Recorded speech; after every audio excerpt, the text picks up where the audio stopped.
Welcome to episode 159 of Drew Sports Crew here on this Sunday afternoon. Myself, Drew Skyberg, here bringing you the news in the Wisconsin sports world. And look, March is mad, is what we say here when we get to this point, right, with the NCAA tournament in full swing. We just saw Marquette have a thrilling win for their first Sweet 16 appearance in a while. I think it's got to be, I think it's a decade. Over a decade here. So that's exciting. Unfortunately, Wisconsin couldn't get the job done there on, was it Friday? Yeah, it was Friday, and their season came to an end. But looking at Marquette, we do have a team representing Wisconsin here in the Sweet 16. So go for that. Otherwise, yeah, the bracket pool, for those who all joined, thank you on such short notice, right? It's a couple day kind of thing there and get it together. I advertised it last week. We got like 14, 15 people or so in the pool. Excited for that. And then fantasy baseball. The league is now full. We hit 10 people. We are drafting tonight at 8 p.m. It'll be fun. I'm excited for that season. We love the podcast league. Love being able to do things like that, like leagues or fantasy football, in whatever case. Being able to interact with you, the listener, is definitely a fun experience. So hopefully I can defend my reigning championship in the fantasy baseball league. The March Madness pool, not so much. I think I took last year. I took either last or second last. I gotta improve that. This year I got a whole bunch of brackets. I got Arizona winning one. I got Marquette, North Carolina, Purdue, Houston, UConn are the teams I have winning. And so far, they're all live. So we're good. One bracket, I did have Kentucky in the championship. So I'm feeling the pain there. I had Texas going far as well. They lost to Houston, or not to Houston. They lost rather to Tennessee last night in a game they should have won. The Volunteers, whatever. This is not a college basketball show. We're going to be talking Wisconsin sports here. More specifically, we'll be talking about the Brewers, Milwaukee Brewers, who kicked their season off already this Thursday. Yes, Thursday the season already starts. We'll be talking about the Milwaukee Bucks, who have a tough matchup at home tonight against the Oklahoma City Thunder. I'll get into their week here coming up. Break that down. But otherwise, those are the main two things. It's a weird week. Packers made like no moves this week, so like, I'm not going to rehash what I talked about last week. I touched on it already.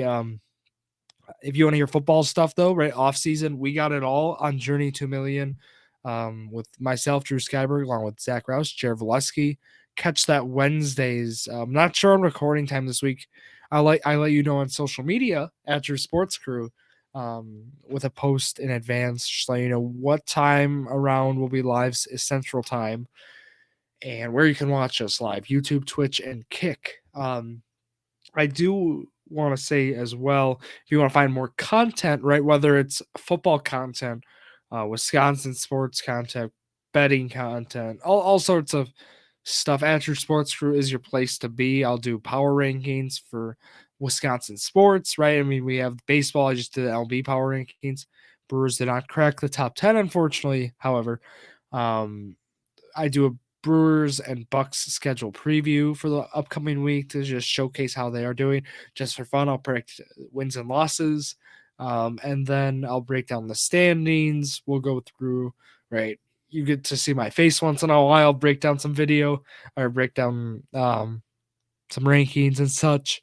Just a wide variety of content at Drew Sports Crew on Instagram and TikTok, Drew Sports Crew on YouTube. Let's get into it here now. We'll start actually with the Bucks. I changed my mind. So the Milwaukee Bucks this week, they had what we talked about was tough. Come up. I didn't get to talk about the Phoenix game last week, but phenomenal win at home, 140-129 without Giannis, Bobby Portis, and Dame are all you need. We had a frustrating game on Wednesday, and we saw the Boston Celtics and the Milwaukee Bucks play in Boston, TD Garden, where Boston is virtually unbeatable. They've won majority of their games there. I believe they only have like 3 losses at home this season. So great team at home. Bucks get down early, double digits, that whole thing. And then in their fourth quarter, they're fighting back. And they got the game so close. We were actually watching before we started recording Journey to a Million, so we had to hold off a little because it was like, hold on, this team's coming back. They outscored Boston by 15 in the fourth quarter, 36-21. So keep that in perspective. They played a lot better in the fourth quarter, which is promising. And they couldn't get it done. They held on there with that 3-point win. Dame was 11 for 21 with 32 points. Played very well in the fourth quarter, as has been expected with Dame this year. And that game was also without Giannis, I should mention. So losing to the Celtics, the best team at home by only 3, who they're 32-3 at home. So love to see that. Brooklyn, then they get a back-to-back, so they go from playing in Boston to home against Brooklyn. In this one, you felt so the Bucks were well in control in the first 3 quarters. And then in the fourth quarter, it was like, okay, the Bucks are only up 3 now with like 3 or 4 minutes to go. Like, it actually was like how this game get close. Thankfully, we had Damian Lillard be able to close it down with a 3-8 late. Also, Giannis played in this one. Stats weren't that great, but still an effective plus minus with a +5 for him. 21, he had 9 and 5, so nothing too crazy. Dame put up 30 and 12 with 2 steals. Just casually another great performance for Damian Lillard. Tough for Bobby that night. I mean, plus minus was good. It's weird with Bobby. When he scores a lot, his plus minus, so like what the score is basically when you're on the court, kind of that differential. It tends to be when he scores a lot and is efficient, his plus minus ends up being lower, it seems. And in this case, puts up 6 points, 9 rebounds, 2 assists, 2 steals, 1 block. So other stats, he actually stuffed the stat sheet. Plus 15 plus minus. Also remarkable, Pat Connaughton got in for 15 minutes only. Plus 17 plus minus in 15 minutes is incredible. All he did was 2 points, 4 assists, and a steal. So Pat and Bobby, just seeing production off the bench is huge. AJ Green, 5 for 7 from 3. I love to see that. I know if you're listening or watching right now or this episode, you've heard the Bucks game's probably already done this Sunday against the Thunder, but I saw AJ Green was questionable now, and that's a guy you want to have in your lineup. So hopefully he played, and hopefully they got the win. It's weird for me. I'm looking at the upcoming games for the Bucks. There's not a whole lot left as we are slowly getting to April.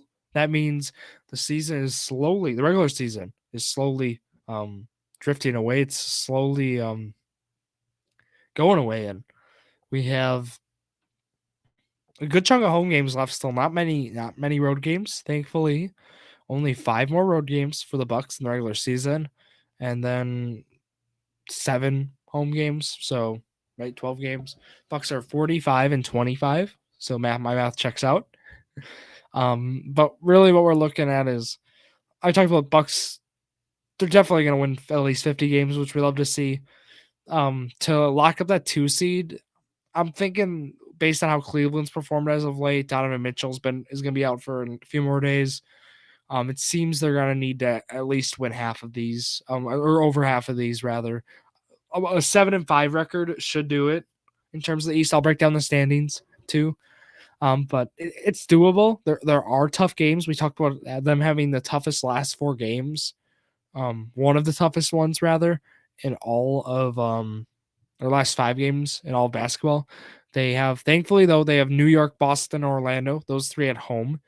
But then they have Oklahoma City. They go there Friday, and then they play Sunday at Orlando. I say it's tough because the back-to-back thrown in here with Boston to Orlando is not great. You don't like to see that, but they do have this week, though, coming up. They have 3 games. So right after they play Oklahoma City, they have another home game Tuesday. 6:30, they play the Lakers. That's a must-win. Then Thursday, they travel to New Orleans. That's a tough matchup against the Pelicans, who have played very well. They are moving up my power rankings and they've been just continually playing with Zion back. And then they play Atlanta on a Saturday night. Trae Young's still out. We'll see if he's back, but this is a good time to play them. And as they do need a win, and definitely you would love to see Trae Young out there, nonetheless. But just going through it, that's the week this week, 3 games only. I was looking at it. I'm thinking 2-1 is the record. That New Orleans game is going to be tough on Thursday. That's the one I was looking at as the potential loss. They are on TNT and NBA TV on all 3 games this week. So we get late in the year. Bucks get rewarded with some national television, some primetime coverage, they say. But then going through the Bucks record-wise, nobody's catching Boston. Boston is up on the 2-seeded Bucks 11.5 games plus the dead tiebreaker. They are dominating it. The Bucks are up 2 games on the Cavs. So that's where I said 7-5 should do it, as that's a pretty good buffer. Cavs at least have to go like 9-3, 10-2, as they also have played 70 games, so they have 12 left. So you like the Bucks' chances again if they go 7-5, which is doable. That leaves room for another loss against Boston, and also those road games, those tough road games. If you lose a couple of those, that's okay. So that's where I was looking at it. They're 3 games up on the Knicks. The East is so close. The difference between the Bucks as the 2 and the Pacers as the 6 is only 5.5 games. It's crazy. We don't know who the Bucks will play yet in the first round, as the play-in is going to involve them, which you might love or hate. Hopefully the Bucks can dodge the Pacers first round. I think I speak for many, and Miami, those, just because that would be disaster. You'd prefer if they play Chicago, the Bulls. You'd love to see that, but it's looking like the top 10 teams are pretty much locked up. There's a 5.5 game difference, 6.5 game difference, rather, with Atlanta and Brooklyn. So looking at that, with 12 games left, that's going to be tough to overcome. So it's the 10 playoff teams in the East are going to be as follows: Atlanta, Chicago, Philly, Miami, Indiana, Orlando, New York, Cleveland, Milwaukee, and Boston. Seeding in terms of Boston probably is locked up to 1. Really, seeds 2 through 6 could move around. You're thinking the Bucks and the Cavs are going to hold those top 2 spots, but you never know. New York's right there; they could flip flop. Really, Cleveland and the 3 through 5 it could mix around. Is where the primary mix up, I feel. We have a lot more difference going on in the West. It's a little different in terms of how it's laid out. Oklahoma City and Denver are like virtually tied up for the 1 seed. Just Denver's played more games. They played 2 more games. So we'll see that. Oklahoma City is 0.06% better. So the Bucks can actually do the Nuggets a favor here in this one. Minnesota, then 48-22. They're the 3rd seed. Then the Clippers there are the 4. New Orleans, the 5. Phoenix, the 6. And then the play-in teams, Sacramento, Dallas, Los Angeles, and Houston. Or not Houston, Golden State, rather. And then we have Houston and Utah just looking outside. I say just looking outside. Utah's not making it. Houston is a game and a half back of Golden State for the 10 spots. So there's 11 teams for 10 spots. That'll be fun. It would be crazy. Oh, the West is stacked, right? Let me read the 4 teams that would be in the plan: Sacramento, Dallas, Los Angeles, the Lakers, and Golden State. All 4 of those teams, very good. And just crazy to think that 2 of those teams are going to be sent home. In the East, it's Miami, Philly, Chicago, Atlanta. Atlanta and Chicago don't deserve to make the playoffs. And then, Philly and Miami would, in a normal playoffs, and how it used to be done, would be the 7 and the 8, which would make sense. So the play-ins help the West, not so much the East. Otherwise, that's what I got for Bucks talk this week. We got to talk Brewers. Season kicks off. I'll do a little season preview here. If you follow the show throughout the offseason, you know it was a eventful offseason for the Brewers. Featured a lot of changes we haven't seen in the last 6-7 years, I'd say. Right, I would go back to 2016, and that of course stems with manager Craig Counsell leaving, and now Pat Murphy taking over, um, losing Stearns, right, former general manager and president of baseball operations, but then also losing Corbin Burns, right, losing him in the trade. Obviously, they gained players too.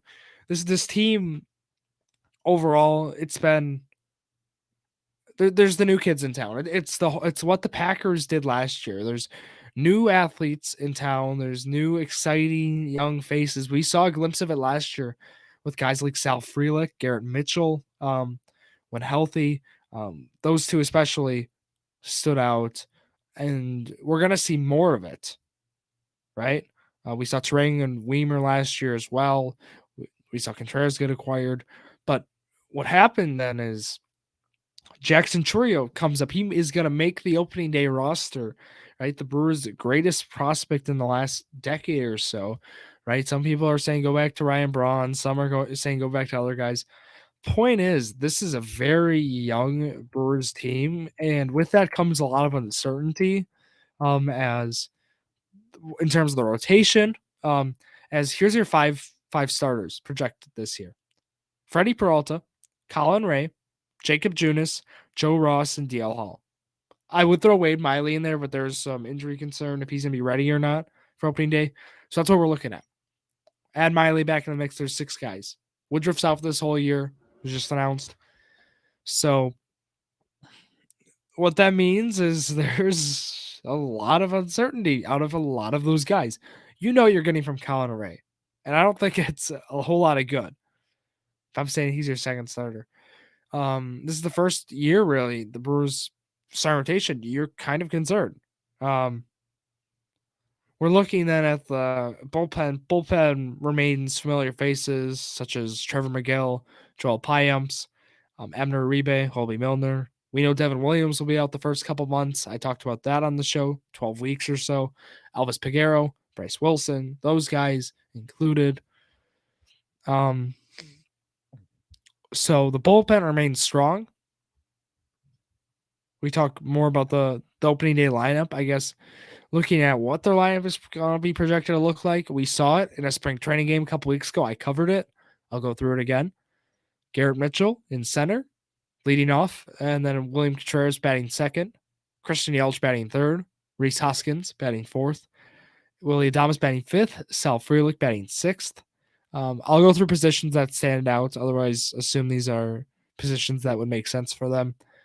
Gary Sanchez, then Jackson Churio batting eighth, and then Bryce Strang ninth. So what stands out? Okay, so Mitchell's in center. We talked about Yelich would be in left, right? Hoskins at first, Adames at short, Sal Frelick at third. That's happening. It is happening. Sal Frelick at third. Gary Sanchez DHing. That's interesting. Against righties makes sense. Jackson Churio in right. And then Bryce Terang batting ninth there at second. So surprising thing, you would assume, I talked about this too last week, Monasterio and Frelick will be platooning, righty-lefty is my guess. I don't mind it. Question comes with Bryce Terang, who's going to be at second base. Looking at the team, that's a question we have to ask. Right now, it looks like we talk about Monasterio filling in there too. Joey Ortiz is a guy who may fill in there at third also. I don't know, with Monasterio maybe moving to second a little bit. We'll see. But that's kind of what we're looking at. Jake Bowers will make the team. That might be a surprise to some, but he will make it. And then there was actually Pat Murphy was talking today. Blake Perkins, it sounds like, will also make the team. So that was something of note, seeing him. The idea with Perkins being a switch hitter is take away maybe some Garrett Mitchell at bats, lefty on lefty, and then also with Yelich. Obviously, not really Yelich being a concern, but just having a guy who can hit right-handed against lefties in the outfield makes sense. I'm fine with it. So yeah, going through this team, not as strong as years in the past. This team used to be favored a lot. Used to be favored. When I say used to be, they were favored to win the NL Central last year, year prior, and so on. Or if they weren't favored, they were pretty close, pretty like right near it. Why I bring this up is the team right now has been projected around 75.5 wins amongst many sites. I can tell you right now, the Brewers on Fangraphs, more specifically, let's see what they're ranked. They're more generous at 80, 80, 82. I think that's a fair, right? This team's right around 500. This is a the 50% outcome, you'd say. So, like the average outcome, you would say this team's a 500 ball club. Based on that, there's young players who have upside. There's a lot of uncertainty with this team, right? Even if one or two of them hit, what if one or two of them don't hit, right? Puts you right in the middle. Just a question of that is why, how is Rhys Hoskins going to come back off that torn ACL? How is Adames going to perform in a contract year, right? Has Terang made offensive improvements? Joey Weimer got optioned, or is not going to start the year in the majors. So how is he looking with his swing, right? He revamped his swing this offseason. Will he be ready? See a piece they can utilize. There's a lot of questions with the young guys. Joey Ortiz, right? How is he going to perform? They just got him. He's a corner infielder they got in the Corbin Burns trade. DL Hall in the rotation. Joe Ross, who pitched phenomenally yesterday against the Cubs. Five innings, 8 strikeouts, 1 run allowed. Coming back in kind of a prove-it stint here with the Brewers on a 1-year deal, a prove-it deal. How is he going to do? There's a question on almost every player on this team, which you might say it might be normal for some, but like when there's this many glaring questions on a team like the Brewers here, a small market too, really concerning. So that's what we got to watch, and that's kind of what the season preview entails. Is how is this team going to manage the rotation? A lot of these guys don't have the Corbin Burns 200 innings in a season they can eat. We really don't have that. Like Peralta is projected to lead the team in innings pitched with around 160. There's a lot of innings in a year, so that might not do it. You're gonna need guys to step up and eat some innings. You might hopefully Jacob Mizorowski, hopefully guys like that in the minors, flamethrower, who's a pitcher, guys like that can come up soon. They need more pitching depth is really the story, and hopefully they can make some sort of splash. So that's what we're looking at this Brewers team. We are excited for Thursday. So a schedule this week. Thursday at New York, they play the Mets. They're to kick off the year. And then they are off Friday. And then Saturday and Sunday they play. So it's 12:10 on Thursday, off Friday, 12:40 on Saturday, and then 12:40 on Sunday. I don't know if I should be concerned, but there is no TV channel listed for the season opener against the Mets and the other 2 games of the series. That's pretty concerning considering others on the MLB.com site list TV is Bally Sports Wisconsin. We do know Bally's had some issues, so I will make a note of that and update on next week. Of course, we'll know if those games are televised by next week, but that will be interesting to see. I'm pretty sure they'll be on Bally as usual, so it will be good, but just something to check on, monitor on where the Brewers are going to be moving forward, right? I talked about when it happened like 2 months ago already. There's talks Amazon Prime might have a subscription package for the Brewers, might be one of the teams included. We just have to still wait and see. I'm more on that, but just monitoring that moving forward. But otherwise, that's all I got here. Brewers, I think they're gonna exceed expectations, but I still think they're gonna be around 500. So I think they're gonna slightly exceed expectations. It'd be great if they could sneak in as a 6th spot in the playoffs. That's the goal. I don't think this team's winning a division this year, but hey, I want to be wrong. Prove me wrong, Brewers. And let's have a great week, everybody. Go March Madness. Got the fantasy baseball draft tonight. Looking forward to it. And then go Bucks. So at True Sports Crew, all spots, you know the drill on that. That's going to wrap it up here for myself, Drew Skyberg, here on this Sunday afternoon. Thank you all for listening to yet another episode of Drew Sports Crew, the perfect podcast for you.